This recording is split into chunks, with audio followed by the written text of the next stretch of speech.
What happens when one of Hollywood's most famously level-headed and composed actors finally reaches his absolute breaking point, and does it in front of a live national television audience? What we're about to show you isn't just another clip of a celebrity losing their cool. It's a moment that would become instantly legendary. The day Jason Bateman, known for his sharp wit and calm demeanor, completely lost his composure during what was supposed to be a routine, harmless promotional interview on The View. From the outside, it looked like any other ordinary Tuesday morning broadcast.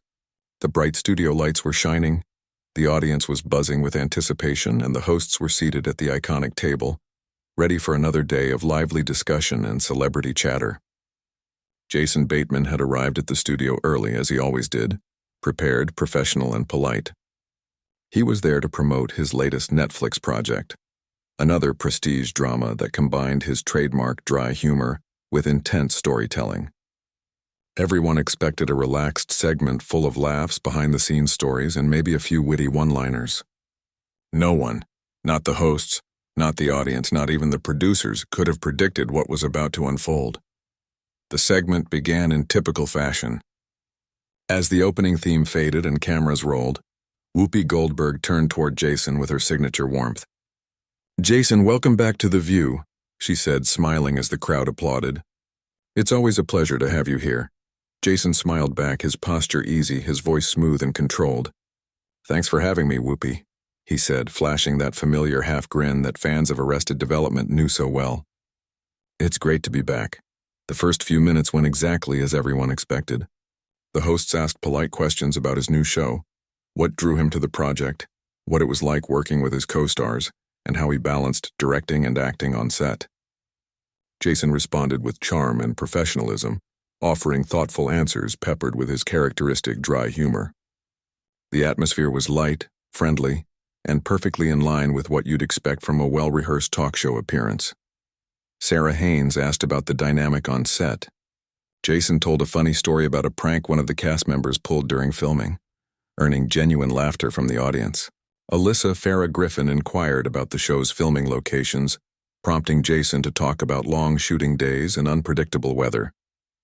Even Sunny Hostin chimed in, curious about the deeper themes of the series: morality, loyalty, and power, topics Jason handled with intelligence and humility. Then came Joy Behar, leaning slightly forward in her chair, with that unmistakable glint in her eye that longtime viewers recognized immediately. Joy smiled, the kind of smile that said she was about to stir the pot. "Jason," she began casually, but her tone carried a sharp undercurrent. "I have to ask, your new show deals with some pretty heavy political themes. I'm curious, where do you stand personally on all that? Are you one of those Hollywood liberals we always hear about? Or do you lean more conservative?" The question hit the air like a spark in a dry field. It was the kind of question that talk show publicists dread. Off-script, direct, and impossible to answer without risk. The studio fell silent for a fraction of a second. The hosts shifted slightly in their seats, sensing the tension. Even the audience, trained to clap and laugh on cue, seemed to hold its collective breath. Jason's smile faltered. Barely, but enough for the cameras to catch. For the briefest moment, his famously calm facade wavered. The flicker of discomfort was there and gone, replaced by that carefully measured politeness he'd perfected over years of media appearances. "Well, Joy," Jason began slowly, choosing each word like he was stepping through a minefield. "I try to keep my personal politics separate from my work. I think audiences appreciate when actors focus on entertaining them rather than telling them what to think or how to vote." It was the kind of diplomatic answer that should have ended the line of questioning. But Joy wasn't done. She laughed lightly, waving her hand dismissively. "Oh, come on, Jason," she said. "You're too smart to dodge that one. Everyone in Hollywood's got an opinion. Don't tell me you don't." Jason's jaw tightened. The tension in his shoulders became visible. The room's energy shifted, subtly but unmistakably. "I'm not dodging," Jason said, his voice still calm but now carrying an unmistakable edge. "I'm just saying I don't think it helps anyone when actors turn interviews into political lectures. People are exhausted by that." "Exhausted?" Joy repeated, leaning forward again. "Or maybe just afraid to take a stand." The studio audience let out a collective "ooh," the kind of reaction that fuels daytime TV. Jason exhaled slowly, clearly fighting to maintain composure. Afraid? No, Joy. I've just learned that some conversations are better had off camera, especially when they're meant to promote a show, not score political points. For a few long seconds, neither spoke.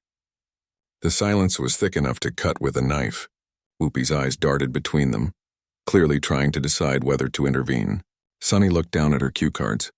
Alyssa gave an awkward smile to the audience.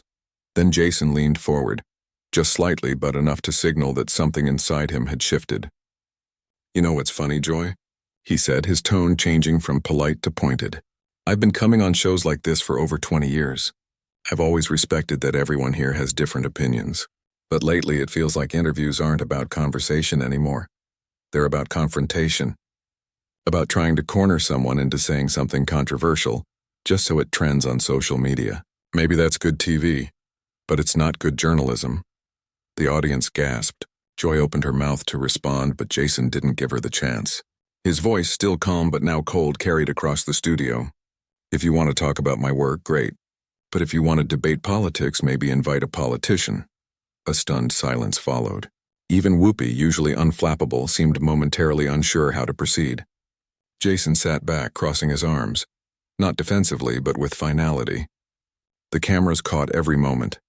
The sharp glint in his eyes, the quiet fury beneath his restraint. What was supposed to be a 10-minute fluff segment had turned into a viral moment of raw authenticity. For once, Jason Bateman, the actor known for his calm, methodical composure, had let the mask slip, not in anger, but in truth. By the time the producers cut to commercial, the studio was buzzing. Within hours, clips of the exchange would explode across social media. Some praised Jason for standing up against what they saw as agenda-driven questioning. Others criticized him for being too defensive. But no one could deny one thing. It was one of the most shocking, unforgettable moments of live television in years. What had started as a lighthearted talk show segment had now transformed into something else entirely. Something electric, uncomfortable, and impossible to look away from. You could feel it in the air. The shift was almost physical, like static before a thunderstorm. Joy Behar leaned in, her tone cutting through the studio air like a blade. That's such a cop-out answer, she said, shaking her head, her trademark grin gone. Everyone in Hollywood has opinions. You can't tell me you don't have thoughts about what's happening in this country. Jason blinked once, slow and deliberate. Of course I have thoughts, he replied, his voice calm. But that calm was starting to feel strained, like a rope pulled tight. I just don't think my job as an entertainer is to impose those thoughts on other people. Joy's laugh came sharp and quick, almost mocking. So you're saying you're better than the rest of us who actually care enough to speak up? That's pretty convenient, don't you think? You could see the other hosts exchanging uneasy glances. Sunny Hostin lowered her eyes to her notes, frowning slightly. Alyssa Farrah Griffin gave a small, nervous smile, the kind you offer when you're praying someone changes the subject. Even Whoopi Goldberg, a veteran of hundreds of fiery debates, seemed to sense that this was about to spiral. Let's talk about the actual show, Whoopi interjected smoothly, her voice a lifeline tossed into choppy waters. Jason, can you tell us a bit about the character development process? I know there's a fascinating arc, but Joy wasn't having it. She lifted her hand sharply, cutting Whoopi off mid-sentence. No, wait, she said firmly, locking her gaze back onto Jason. I think this is important. The tension in the studio grew heavier. Jason adjusted slightly in his chair but didn't look away. Jason, Joy continued, her tone more pointed now, are you telling us that you think celebrities should just shut up and entertain? 'Cause that sounds awfully familiar. Where have I heard that before? The implication was unmistakable and insulting. The audience felt it immediately. A few murmurs rippled through the crowd. Jason's jaw tightened just slightly, the muscles in his neck visible under the studio lights. Still, his voice stayed steady. I'm saying that I respect my audience enough to let them form their own opinions without my influence, he said, choosing every word carefully. I think that's actually more respectful than assuming they need me to tell them how to think. Joy raised an eyebrow, leaning back. Respectful? She repeated, her tone dripping with disbelief. Or is it just cowardly? I mean, when democracy is under attack, when people's rights are being stripped away, Don't you think silence is complicity? The words hit the room like a thunderclap. The audience, moments ago warm and cheerful, fell completely silent. The low hum of cameras and the faint buzz of overhead lights were the only sounds left. Even the crew members behind the cameras stopped moving, frozen mid-step, their eyes darting between the two. Jason's lips parted slightly, as if weighing a dozen responses before settling on just one. "I never said I was silent," he replied, his voice still measured, though a faint tremor of anger lived beneath it. "I said I don't use my platform to lecture people. There's a difference." "Is there, though?" Joy shot back. She leaned back in her chair with a satisfied smirk, crossing her arms. "Because from where I'm sitting, it looks like you're perfectly happy to take money from Netflix, a company that platforms all kinds of content, but you won't take a stand on anything that actually matters."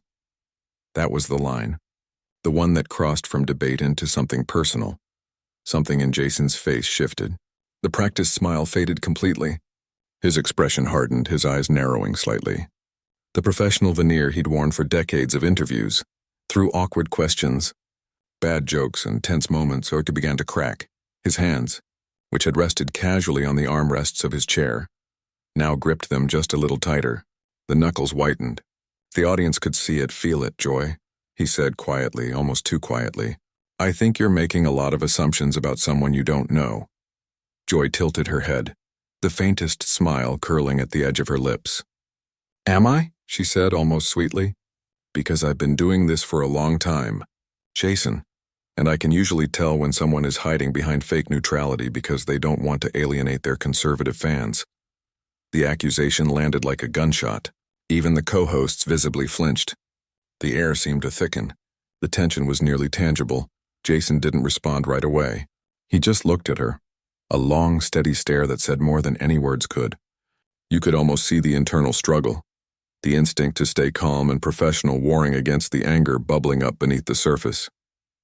Finally, he spoke. Slowly, controlled. But every syllable carried weight. "That's quite an accusation," he said. "Are you saying that my desire not to alienate half the country makes me some kind of sellout?" No one moved. No one spoke. It was the kind of silence that only happens when something real is happening. When everyone knows they're witnessing a moment that's going to be replayed, analyzed and argued about for days. For a brief instant, Joy seemed caught off guard. Then she smirked, the performer in her regaining control. "I'm saying," she said evenly, "that if you have a platform as big as yours and you choose not to use it, and that's a choice too." Jason leaned back, exhaled slowly through his nose, and then nodded once. "Maybe it is," he said. "But at least it's my choice, not one made to win applause or headlines or social media points. You talk about caring. I care enough not to turn every conversation into a political battleground." A few people in the audience actually clapped, quickly, nervously, before stopping as if unsure whether it was appropriate. Whoopi glanced toward the control booth, silently signaling for a commercial break. But the cameras were still rolling. Jason looked at Joy, the faintest hint of exhaustion flickering behind his eyes. "You know what's ironic?" he said softly. "The fact that trying not to divide people is somehow seen as divisive." Joy opened her mouth to reply, but this time, Whoopi stepped in firmly. "All right," she said, her voice authoritative now. "We're going to take a break. Jason, we'll come back and talk more about your series and maybe less about your politics." The band played the show's theme as the segment cut to commercial, but the tension lingered like static electricity. Jason sat silently for a moment, hands clasped, gaze fixed, straight ahead. Joy leaned back, sipping her coffee, not meeting his eyes. In that heavy, breathless silence between the cameras shutting off and the studio lights dimming, everyone understood what had just happened. Jason Bateman, the calm, measured, endlessly polite face of Hollywood professionalism, had been pushed right to the edge, and for the first time in his career the mask had cracked. It began like any other morning on The View. Bright studio lights, polished coffee mugs on the table, and a live audience buzzing with the anticipation that always comes before a major celebrity guest walks on set. The cameras panned across the crowd, capturing smiling faces, colorful outfits, and the unmistakable excitement of daytime television. Then as the applause sign flashed, The host's familiar voice cut through the noise. "Jason." "Welcome back to The View," Whoopi Goldberg said, her tone warm and inviting as she turned toward the day's special guest. Her smile was wide, genuine, the kind of smile that told the viewers at home that everything was about to go smoothly. "Always a pleasure to have you here."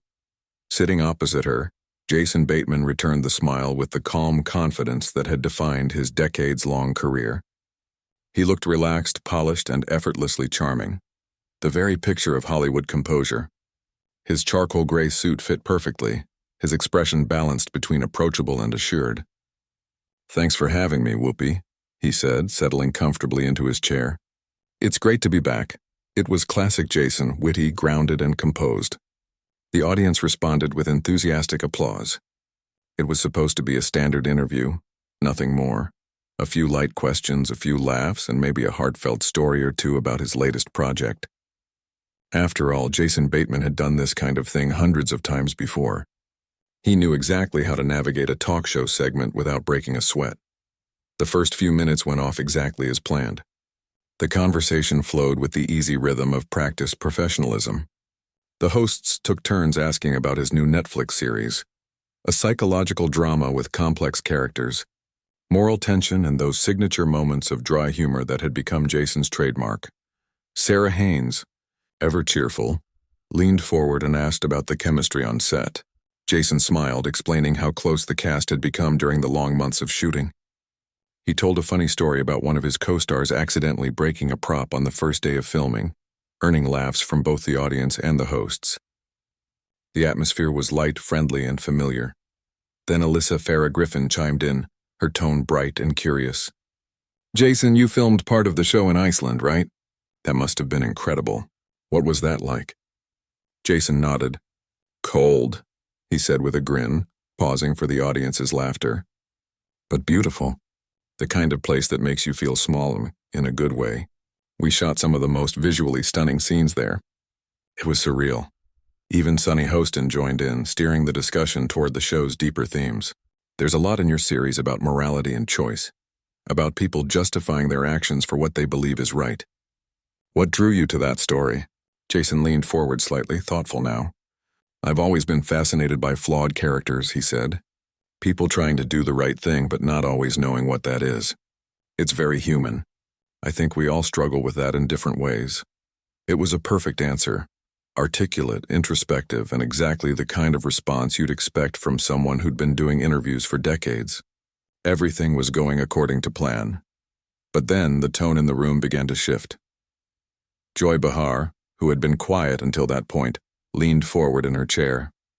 Her eyes narrowed just slightly, her expression curious, but with that unmistakable glimmer that longtime viewers of The View recognized instantly. When Joy looked like that, it usually meant she was about to stir the pot. "Jason," she began, her voice carrying a measured weight that cut through the laughter still lingering from his last story. "I have to ask." The other hosts glanced toward her, some smiling nervously, others bracing themselves. Joy's "I have to ask" moments were famous for a reason. They rarely stayed within the safe confines of scripted questions. "Your show," she continued, "deals with some pretty heavy political themes. I'm curious about your personal political leanings. Are you one of those Hollywood liberals?" she asked, her tone half joking, half serious. "Or do you lean more conservative?" The words hung in the air like a sudden chill. The audience's polite smiles began to fade. It wasn't an entirely unfair question, but it wasn't the kind of thing usually asked in a promotional interview either. The air in the studio seemed to thicken just slightly, as if everyone instinctively realized the conversation had veered off script. Jason's smile froze for a fraction of a second, so brief that most viewers at home might not even notice it. But in the studio, it was impossible to miss. The easy, effortless confidence that had carried him through the interview seemed to waver ever so slightly. He took a moment before responding, his eyes meeting Joy's. "Well," he said carefully, the edges of his voice steady but thoughtful, "I try to keep my personal politics separate from my work." He paused, just long enough for the audience to sense the tightrope he was walking. "I think audiences appreciate when actors don't lecture them about how to think or vote," he added with a small diplomatic smile.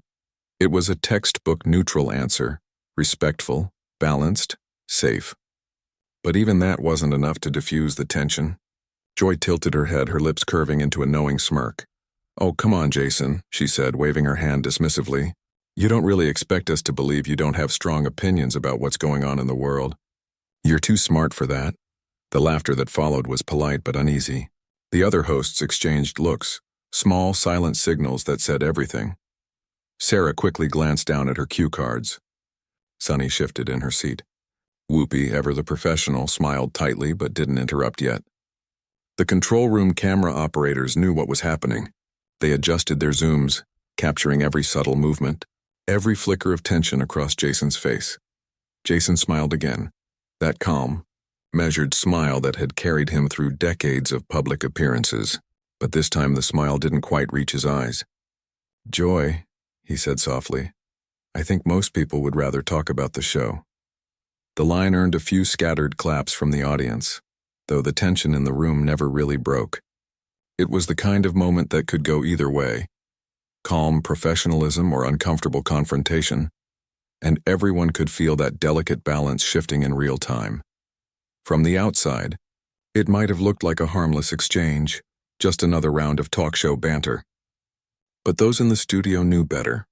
There was an undercurrent now, something subtle but sharp, and though Jason kept his posture relaxed and his tone even, a quiet intensity flickered behind his eyes. The first visible sign that this interview was about to take a turn no one had anticipated, because this wasn't just another cheerful morning appearance. This was the moment where the calmest man in Hollywood would be pushed to his limit, and the view would never quite be the same again.